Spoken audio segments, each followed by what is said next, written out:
Hello and welcome to episode 9 of Play and Pretend with me, Chris McIlvenny. This week I'm joined by the absolute gent that is Brendan Quinn. He's a lovely fella. You're going to realise that when you listen to it. Here he is. This is Brendan Quinn. Brendan, thanks very much for doing this. How are you?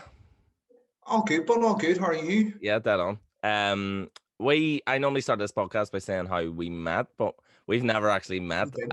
At all? I've always known of you. Is that weird? I've No, always it's known of not you. weird I've at all. always seen stuff, and then it was recently I seen a monologue that you did called "The Mhm. Talker," Yes, with and for pint size. it was absolutely unreal because I didn't really know what I was gonna be watching, and then just couldn't stop watching. It was class, absolutely Thanks very unreal. much, man. So Thank unreal, you. good work. Have you been doing much work over lockdown? Because it's a hard Yeah, time, well, but I've been very blessed actually. Between just between everything, it's just been gigs like pint stays, and I did like an adult panto for Create Theatre, and I did an ad in London and stuff for Sky Broadband, things like that. yeah, So I've been very, very blessed. yeah, During it, I had a lot of work cancelled originally, like right, a lot of work. And it was kind of like an overnight thing that you'd all this work lined up like everyone else, and then yeah. like it's tough enough, in the industry. Never mind that. Yeah, and so that work that was cancelled, is it gonna be being done in the future, or is it kind of just sacked? Well, I think it's up in the air. It was a lot of theater stuff, Mm. and then those companies are evolving. So hopefully, if not this year, next, just whenever it's kind of safe. I think it's Yeah, always something we're gonna get around to, but hopefully it'll happen. yeah, fingers crossed. So, from an early age, were you always interested in performing and acting? Where did it come about that you wanted to be an actor? Um, I actually I joined the Rainbow Factory when I was 7, Right. and wanted to do that. My sister was in it. She's a few years older. I mean, she was in it first, and then I just kind of went to it, and it was just always like I never grew out of it. Yeah. It just always was there in the back of my mind. Because I was in Rainbow, but only for maybe 6 or 7 months when I was about 17, Mhm. and I loved it and loved what they did because I always found when I was younger, well, I was very shy when I was a kid, so I would never do anything like that. And then it was only when I was like 16, 17, 18, I decided I wanted to be an actor. So the only way I could really get time on stage was to do musicals. And then Mhm. a friend of mine, Kieran McCourt, was in Rainbow and was like, why don't you join? We actually do just acting. You don't have to sing. And I was like, well, that's good. So I went and it's mad. I absolutely loved it. And all the people were just so lovely. I absolutely loved that. Did you do Yeah, many shows with them? it was a real basis. Like it Yeah. was it was a good foundation and a good. Like, I mean, I was there from I was 7 till I was 18. Hmm. So it was a long, long time. Yeah. Uh, and you kind of progress from playing drama games and then the plays and suitcase theater and pantomimes. And I never did any of their summer shows, but they were like big musical. It was like proper, it Yeah. was a lot of good people have come out of that building. Like, Definitely.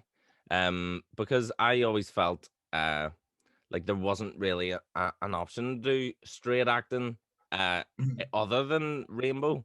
Because for Yeah. young people, definitely, because there was just no real outlets for young people to be able to perform Mhm. and hone their skills even as a young person to try and get better, at least try and figure out whether you want to do this as a career. Even as a social thing, as like a confidence thing, you go in and you like I'm 7. Like, I mean, there's yeah, it doesn't. I don't really think it matters what age you are when you go into the building, but it's very much it's great for acting and it's great for honing your skills, but it's also great in terms of just communicating with other people, and Yeah. especially like it was mixed like boys and girls. And you go Hmm. from like, oh my god, like what's, and that's why you kind of develop this. You become very social very quickly. Hmm. You kind of brings you out of your shell a lot. I found, especially as a kid. Yeah. Because you're there with like-minded people who love doing what you love to do, so Yeah, it really definitely. really helps. So then in school, what school did you go to? La Salle La in Salle. West Belfast. Yeah, did they? Like, was there much of a drama program there? Yeah, there wasn't. I always did school shows, but I couldn't do GCSE drama, because there wasn't like an awful lot of people to do it. Right. So actually went to then St Genevieve's as like a sister school. So I Hmm. did drama over there, and then other subjects in LaSalle. But yeah, there was definitely like getting away from the subject. There was definitely like, I mean, we could do school shows, and there's a teacher called Jim McLaughlin who really, would have been the head like of drama, and kind of and directing the school shows, and a very good basis of, it's something that was doable, like, Hmm. it was definitely a proper subject. Yeah. And then at around what age did you decide that I'm actually gonna do this for a living? Well, I think it was kind of, it just never went away. Like, it was at 7 where I was like, I remember seeing my sister on a show and being like, right, okay, like I have a genuine memory of seeing her perform and kind of going, right, this is, oh, you can actually do this. And it was a Rainbow Friday. It was a normal show. I think Marty McCann was in it, and I remember watching it and going, I wanna do that, and Yeah. it just never. Don't get me wrong. You get people that say, you can't do it, or you can't afford it, or get your head out of the clouds type thing. But I mean, Hmm. I had a very good foundation of family and stuff and friends. It just never, anyone close to me anyway, never kind of went, "Are you serious?" I have very supportive people around me. Yeah, I You think know. that's massively important to have that backing. And Yeah, it's definitely. it's not only like logistically having that support, but mentally for other people to be like, you can do this. You're like, Oh, oh oh, yeah, oh I can. God, yeah. I mean, like my family would be very, very supportive. Like, there was no time that either of my parents or my sister, in fact, like any close family, turn around and go, "Are you serious? No, you have to do the 9 to 5, and you have to work in an office or get a trade, or go to university, or any of that." It was Yeah. just very much, if you want to do it, you can. Hmm.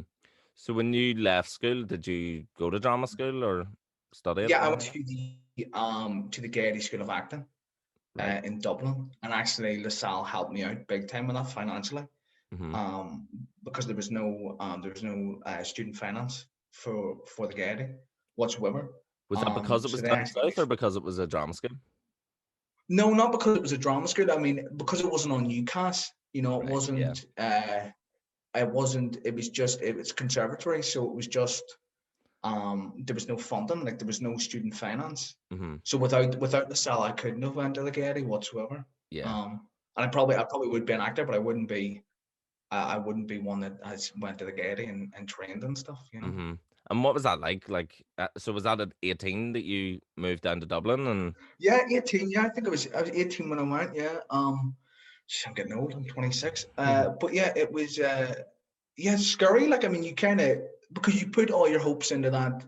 I'm gonna go to drama school, and Mhm. this is it. And then suddenly one day someone goes, you go to auditions and stuff and all that, and then they go, okay, you're in, and you go, all right, yeah, yeah, and you save up, and you do whatever you can, and then you go, and you're like, all right, this is it. So this is where I have to become a good actor. Yeah, So it's very much something you've always wanted, but now you're doing it. So is it the same thing? absolutely. I always And said that people's perspective and their goals always are changing. So like when you're 17, mm, 18, you want to go to drama school, that is like the end goal, go to drama school. But then once you're yeah, there, you're like, oh, this is it. I need to it like, doesn't I'm stop here. here. What do you? Yeah, exactly. Like, what do you? You go into your room and it's all these strangers who you don't know, and it's drama school. It's lie on the floor and do all this stuff, and you're like, I'm this kid from West Belfast, and I kind of went in like kind of tall lad, and Yeah. just. And then, for the first few weeks, like everyone I talked to was like nodding and laughing, like really like enjoying my stories. And I was like, this is unbelievable. I should have went to drama school like when I was 15. I'm the coolest person here.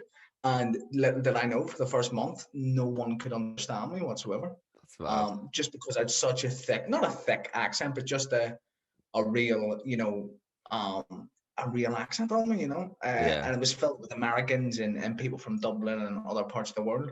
So they kind of didn't have a clue. And then you kind of have to speak slower and learn and all that stuff. So then, while you were in the Gaiety, were you Mm-hmm. able to work outside of that? Because I know a lot of drama schools don't allow that for you to No, go and try you and weren't get. allowed to. You weren't given time to like. That's what I say. I have such a supportive family. Like without LaSalle and without the backing of my parents and stuff financially, I wouldn't have. Like, you couldn't have a job. Yeah, A lot of people go, yeah, you probably didn't want a job, and you're like, no, you genuinely couldn't get a job yeah, because you were working, flat out, yeah. 12, 13 hours a day. There was no time. That's it. And it's so, not only are the hours so long, but what you're actually doing is so physically and emotionally draining. Yeah. Oh Yeah, God, yeah, yeah. because By the time you get in, you were knackered, like yeah, absolutely. And I hated coming back and having to learn lines or do work. So mm, I used to stay in the building to maybe 8 or 9 and have all my stuff done for the next day and yeah, then go home. yeah, Just because it was so, I was getting into this little box room and, in Chicago that was in first year that was literally just a bed and a sink. yeah, You didn't have room to learn lines. You literally had room to get your dinner and watch an episode of The Office. yeah. You know? See, I've lived in some mad places, like, because I lived in Newcastle and Manchester and London and stuff, and living in those wee box rooms with nothing and like one pillow and whatever. I'm always like, God, I can't wait to tell this story on Graham Norton. It's gonna be great. Yeah, well, you wouldn't believe how many times in my life I've thought Ryan Norton's story to tell. Yeah, Like, it's just crazy. Like, I mean, the first year I lived in a place that was a nice area, but the house was. I just thought that's how people lived. Like, I'd never moved out before. A yeah. little single bed, a sink, a mirror, and a makeshift ward. Like, my wardrobe was at the bottom of my bed, like a bit of my bed. Like, there was no doors, so a bit of my Oh bed yeah, was in the wardrobe. So it was just, and then in second year we actually three of us who were training together, two of my actually really good friends, Connor Quinn and Jack McIlvenny. We lived together in a little place in East Wall, and that was a bit better because it was the three of us were doing it together. yeah, We were living together and going to college together, and it was that was a bit more like home. Whether the first year was kind of just somewhere to stay, you yeah. know. So then I feel like drama school is a very uh it's a mad place because you think you know yourself, but then all the types of things that you're doing in drama school, you're really getting to know yourself, like emotionally, and like Mhm. really getting to the nitty gritty of what makes you tick and stuff. Mhm. Was there any moments where you were like had second thoughts, or was ever like, oh God, am I cut Yeah, out for this? yeah. Well, I don't think ever, am I cut out for it? But there was definitely moments of like, my acting teacher used to say, what do you want? I'm like, what? What do you want in a scene? And it took me forever to realize, okay, that's what she means. It was, and thankfully the Gaiety wasn't, but I know there's drama schools where they kind of have to break you down to build you back up again Yeah, and all that. But we were very lucky in terms of we had a thing called manifesto we did every week, which was writing your own material and writing scripts and writing duologues or scenes or what to do really after college. So there was definitely times where it was tough, and you kind of find out, you know, if you're supposed to be there. But it was always uncomfortable at times. But I think if it's not uncomfortable, like it wasn't, you weren't paying them the money for them to tell you you were a great actor, absolutely. Yeah, because then you're in the wrong place. You want someone that's going to say, well, that was shit, yeah, but why was it shit? yeah. So that was an awful lot of those moments, but never oh, I'm not in the right place. Like, hmm And being in the Getty, I assume in third year, did you do shows in the Getty Theatre, or was it any affiliation? yeah, no, not in the, it was Smock Alley, which is the theater that's literally at the back of the Gaiety, Hmm. of the school. So we did all our showcases, everything like that, in there, which was great because you did it right up. You did it every year. You did like Hmm. first year showcases and stuff, and then it was a lot of pressure showcases. It's a lot. I think especially younger actors can really think this is it. Yeah, I've one monologue here, and if I screw it up, my career's yeah, away. But it's not. yeah. I was quite lucky in that, like, I moved to Newcastle when I was 18, and then it didn't work Hmm. out. So a year passed, and then another year passed, and then I went to drama school in Manchester, where I ended up doing the 3 years, but I was a lot older than everyone else in Mhm. my class. So, and I'd kind of had that rejection of being in drama school and then it not working out and trying to make a living working and stuff, being in the real world. And I was like, this isn't anymore a big deal. It's like, it's not the end of the world if this showcase doesn't go the way Yeah, I've planned it. yeah, But a lot of the way you want people, to go. exactly, a Yeah, lot of people in my class found that really difficult and were like, this is the be all and end all. And I'm like, it's not. This is just one day in your but actor's life. It's not a big deal. yeah, it's just because it's done in such a way of, you have a showcase for an agent and you need an agent to work. Yeah. And thankfully I had an agency that I was with up here. So I wasn't too, you put a lot of pressure on yourself, but there was that kind of, if it doesn't work out, it's gonna be okay. Hmm. But you do put yourself through. I remember like you would lose sleep and you would kind of, it would be a big thing, like if you don't get a call from an agent, and everyone then after your showcase, like the year above you and stuff, or at a party or whatever, did you get the call? And your mates get the phone call, and you're like, what's he get? And oh, Yeah. what's this casting? And it's just your baby steps of what's happening. Yeah. But in reality, it's not actually. You can do yourself damage if you put too much into it. Yeah. You can 100%. be like mentally, you can really, you know, put too much pressure on yourself, and it's Yeah. it's not about that whatsoever. There's Like, life after drama school if you don't get an agent. 100%. And nerves are a good thing a lot of the time, but Mhm. like, if you are freaking out, that's not a good thing because you Yeah, I just mean, put too there's much there's pressure on nerves yourself. and then there's panic attacks. Yeah. Yeah, and Exactly. but it's that pressure of you have to do well, and you genuinely, it's not about that. It's about taking away what you can get from that experience, rather Yeah. than I have an end goal that I must get, and if I don't get it, I'm a failure, and Yeah. that's not it. Yeah. So after you left Dublin, did you then move back to Belfast? I moved back because I was skint. Right. Like genuinely skint. Like we kind of, you're paying bills and stuff, and you've to help a family. But after a while, I had to be like, I have to go back to my man's house. Like Yeah. I just have to. And that was, yeah. You just kind of, you come up here and you have to kind of start. But I feel like it's like you have to start again. Like I Yeah. had this strange idea of, as soon as I get across the border, I'll put a wee Facebook status up. As soon as I get across the border, my phone's gonna light up. And it, Mm. it didn't. Like I put a status up saying that's me home or whatever, and I was like, here we go. This is it. But you almost have to start again Yeah. because your mates that didn't go away and they're still acting. So Yeah. they've been acting here for 3 years where you've been training. Yeah. So you come back and their CV's like 3 times as long, Yeah. and you were the same, like not level or position, not comparing yourself, but you were kind of going for the same gigs, and now they've got all this professional experience, Yeah. and you're sitting there like, you looked at like a bambino because you're just out of drama school, Yeah. so you do have to kind of start back up and slowly but surely build that up again. Yeah. And seeing a lot of your mates who have been Mhm. working professionally without going to drama school, um, before you went to drama school, did you feel like or even after you finished your drama school, did you feel like you needed it?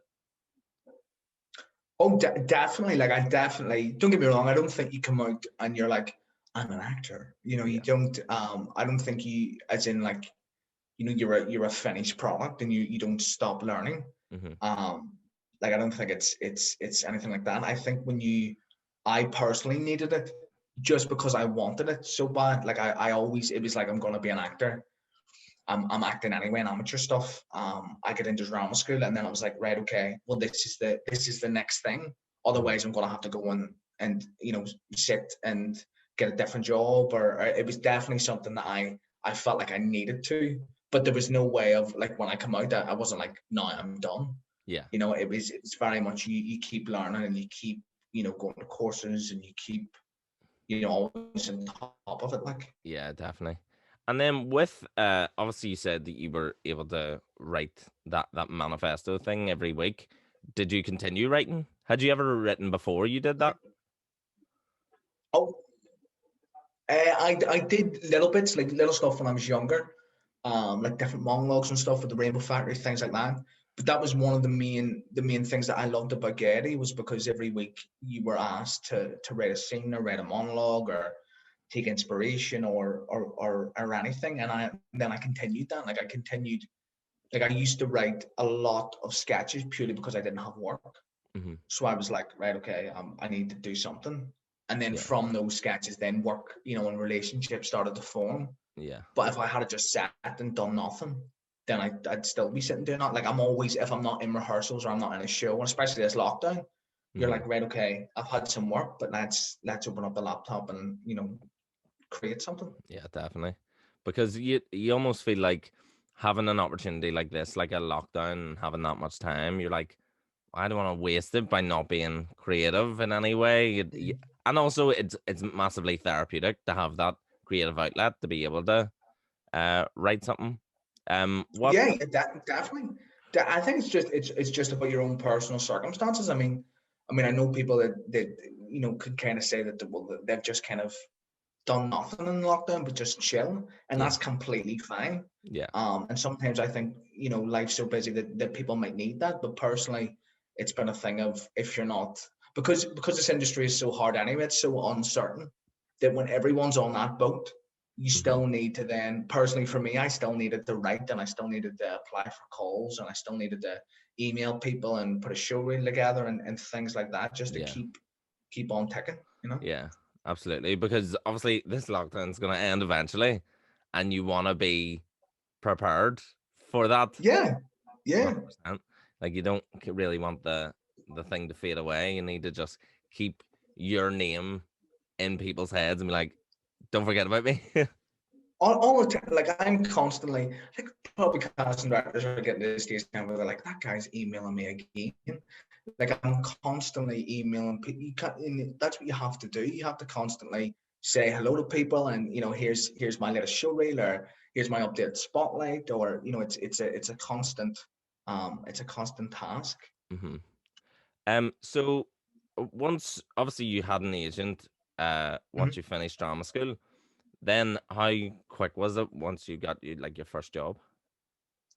My first job after drama school it was a mixture between, I did a show in Dublin, but I also did a show up here with a Comedy of Errors, which is my first gig with a director called Benjamin Gould.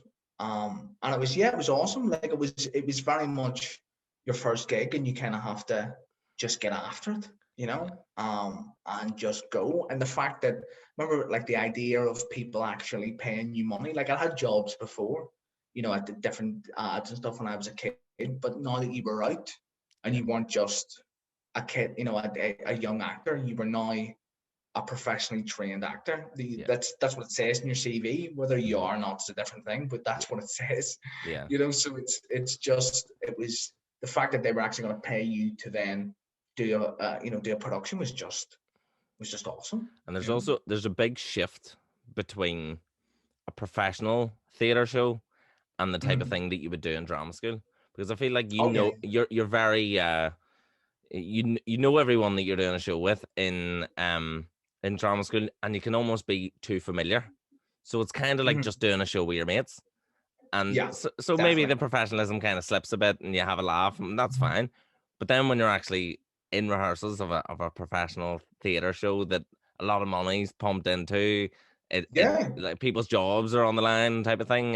yeah. It's that pressure, but it's the reason as to why we do it, because And you find out that that it's a proper job. Like there's a stage manager that will say, oh, you missed this line and you did that, and there's especially even at the minute, even working on a COVID world, it's if you go to any audition or any show whatsoever that's socially distanced, it's very much temperatures and there's strict rules in this business yeah, that you kind of have to, that when you're in drama school, as you say, it's a show with your mates.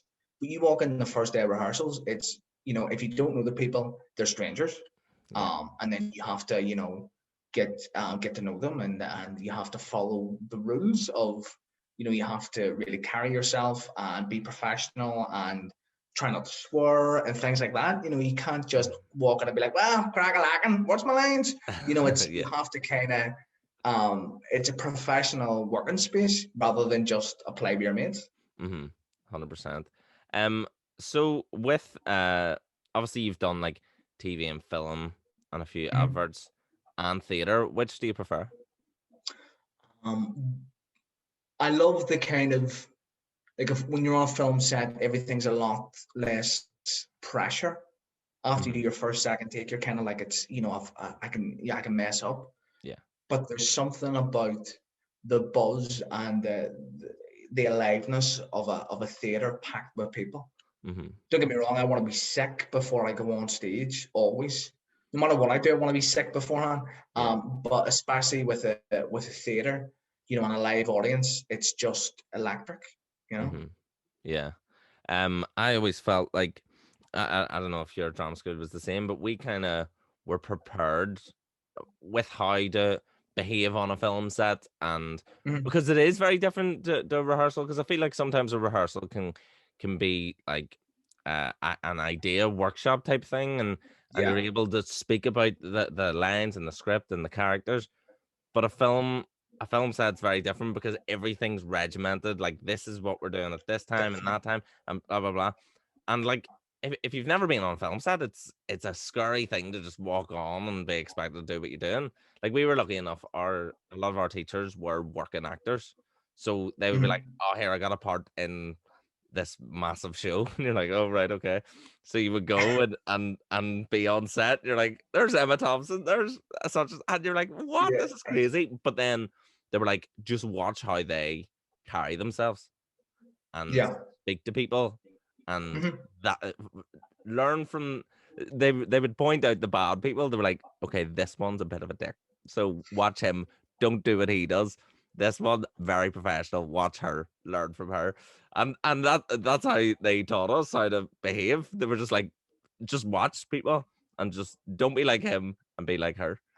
What Yeah, was it I like think when you first got on? it's just mad, man. It's just literally, it's just such a fake, like this crazy beast that you have to go on. Like it's completely different from theater. Like just even the way everything's regimented is completely different.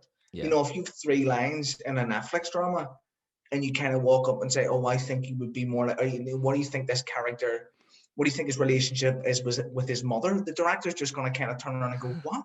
You're a cog in a wheel on yeah, those big shows, absolutely. and you kind of just have to say your lines, don't bump into anyone, and just try and not mess up." You Yeah. know?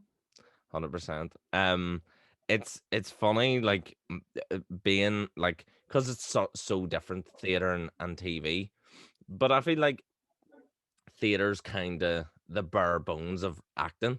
Like that's Mhm. how we all started, was being in front of people and acting. Because at Seven and Rainbow, they definitely didn't have cameras and a boom operator. Like it was performing in front of people. So that's kind of the origins of why you do what you do. So Yeah, yeah, definitely. I feel like we always just feel more comfortable in front of an audience.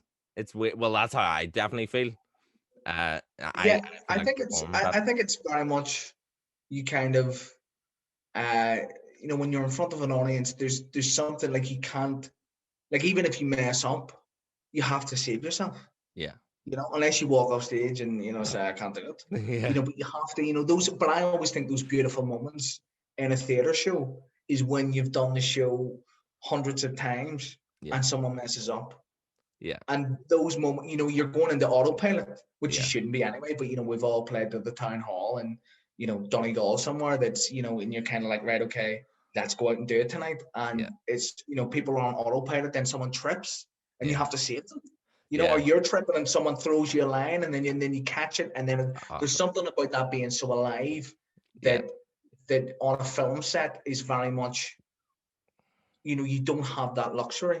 yeah, You don't have the stakes aren't as high. If you mess up, yes, it's bad and it's time and it's money, hmm, but everyone just resets and it can be done again. Saying yeah, that, if it's take 27, you might yeah, get a yeah, phone call. But I yeah. mean, that's a different story, Yeah, there actually like you said, there's no better feeling than if someone messes up, because you could be doing a run and have done this a million times and you've rehearsed it and you've done so many shows, So you are in like autopilot, but when someone messes up, you're like, oh yeah, here we go. Here we Because go. Yeah, here we go. I the love those audience don't moments. know. They have no idea. Whatever you do, they think is right.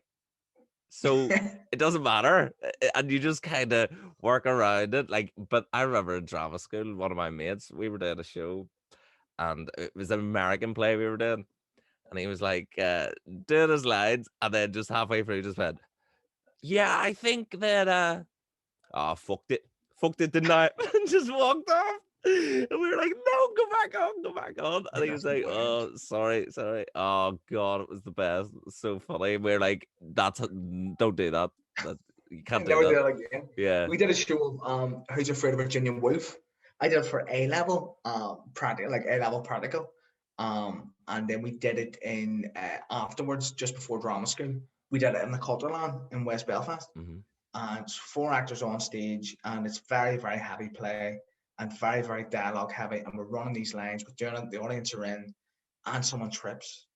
And then we kind of try and get around, but it was like a big trip. But we were fine. We kind of got, anyway, long story short, we kind of did the play, but there was bits that were all over the place, but we got there in the end. And the audience didn't know anything. And then this woman come up at the end to me and said, listen, I'm the only person, I think, that's seen this play before. And I just want to say, well done. Yeah. And I was like, oh, thanks very much. And she was like, no, no, no, well done. And I knew she was like basically saying to us, you screwed that up, but you saved it. Yeah. So it's I think it's just about keeping going and just trying not to let the illusion to break, like, Yeah. It's just being able to have that confidence in Mhm. in yourself to be able to pull it off and to be like, okay, well, we messed up, but you're not gonna know that. We're just gonna Yeah, keep going. You have to yeah, be that confident in the text and in your character that you can just play it off like nothing happened. yeah, Um, exactly.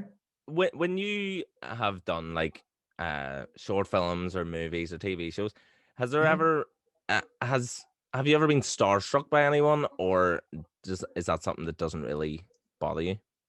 Um, no, I mean, don't get me wrong. Like, if I ever met Michael J. Fox or Christopher Lloyd walked into the room from Back to the Future, I'd collapse. Hmm. But I always, I don't know if I should say this or not, but I freak out inside. Yeah. If that makes sense. Hmm. Like when I step on the set somewhere, right? And there's a crane camera, and there's extras, and all these and you're walking on set with with a name or whatever, um, and all the extras are looking at you like you're Tom Cruise, and you Yeah. feel like, oh, lads, I have 3 lines in this. Like Yeah. I'm glorified here. You know what I Yeah. mean? Like it's. But I'm always, when I step on those big sets or when I work with a big name or whatever, it's always like I'm always dancing, like, Yeah. like. But on the outside, I'm very much, hi, yeah, my name's Brendan. Yeah, nice to meet you. I play so. Okay, yeah, yeah. Thanks very much. I'll just go back to my trailer. Thank you. See you later. Bye. But when I close that trailer door, like, I genuinely have a dance and a boogie, Yeah. and I'll play soundtracks, and I'll literally just everything I've ever dreamed of is then happening, and you're Yeah. doing it, and then you're being paid for it. So Yeah. yes, I'm starstruck all the time. I'm starstruck by certain cameras, never mind actors. Yeah. And Fair. then when I get to go to the monitor and watch them act after you said your 2 lines, Hmm. and it's like a free education, Yeah. and then you have lunch with them, I'm completely starstruck. But you wouldn't. Starstruck's probably the wrong word. I'm just so happy. But on Yeah. the outside, I'm very much, again, as we said before, just that professionalism of treat everyone nice, and whether it's a runner or a director or whoever. Like, I don't have time for anyone that's being a prick. Yeah. Especially if they're messing someone about. It's very much everyone's equal on those bigger projects, no matter Yeah. what your job is. 100%. What would be your like process in like, say you have a bigger part and like you have to do like character development and stuff. How much of that do you delve into, or do you kind of just separate yourself from it? I just kind of, to be honest, it kind of changes depending on the project. Hmm. Like when I was younger in drama school, I used to take it very seriously. Like I used to be like I have to know. And at the minute, I just, you just kind of have to put as much of that in as possible. you just kind of have to, get the tax down. And I'm not an actor that will think about, their dead cat and make themselves cry. Like, I don't believe in that. I think Yeah.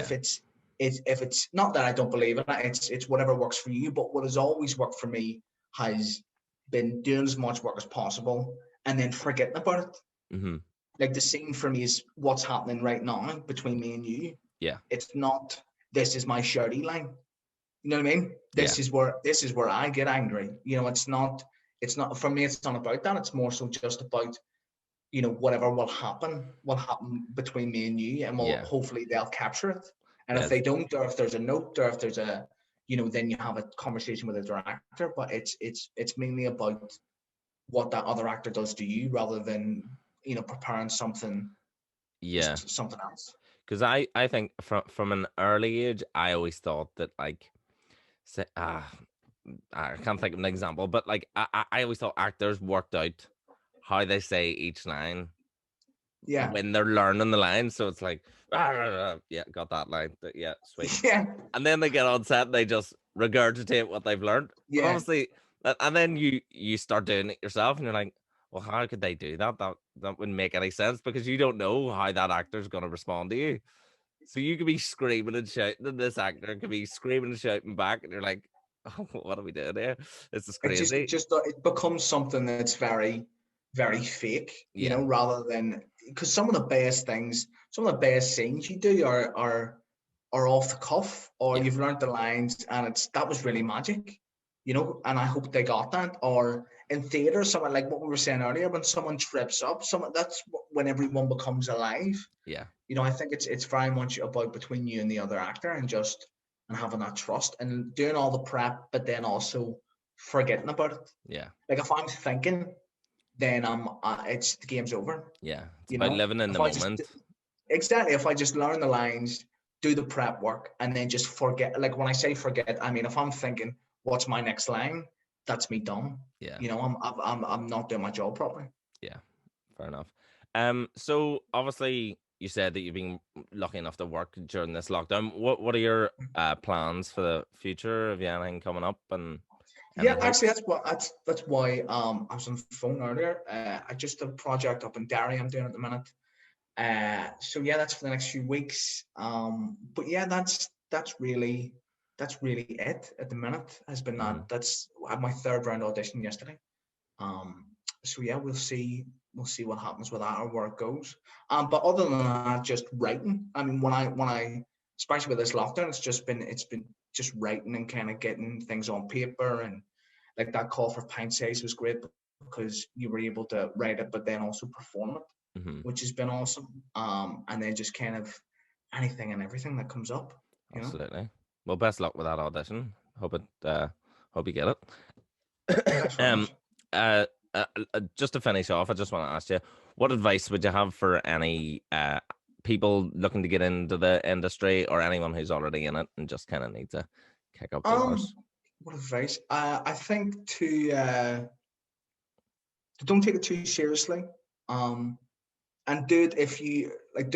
Like, a lot of people kind of do it and they're like, "Oh, acting is my hobby," and I'm like, "Oh, fair enough." But I think it has to be like breathing. And if you get up in the morning and it's in your head, and you're going to bed at night and it's in your head, and if you don't do it for a while, you get kind of not agitated, but like if I don't act for a while, or if there's something that's come up, or I'll get like, you need like a release. Yeah, Yeah, I think if it's like that, then give it hell and do everything you can, and don't let anyone on this planet say that you can't do it if you feel like that. You yeah, know, um, yeah, that's 100%. what I would say. Brendan, Quinn, thank you very much for doing this. I really appreciate it. Thank you very much, bud. Thank Yeah, you. It's been lovely, Chris. Thank you. yeah, lovely speaking to you. Best of You luck too, with bud. everything. Cheers, man. Thanks very Cheers. much. See You you too. later. All the best. Thank you. So you have it, folks. That was Brendan Quinn. Join me next week when I am joined by the absolutely hilarious Caroline Kern. So join me next week for that. If you could, tell your friends about the podcast, like and subscribe to the video. This has been Playing Pretend with Chris McIlvenny. See you next week.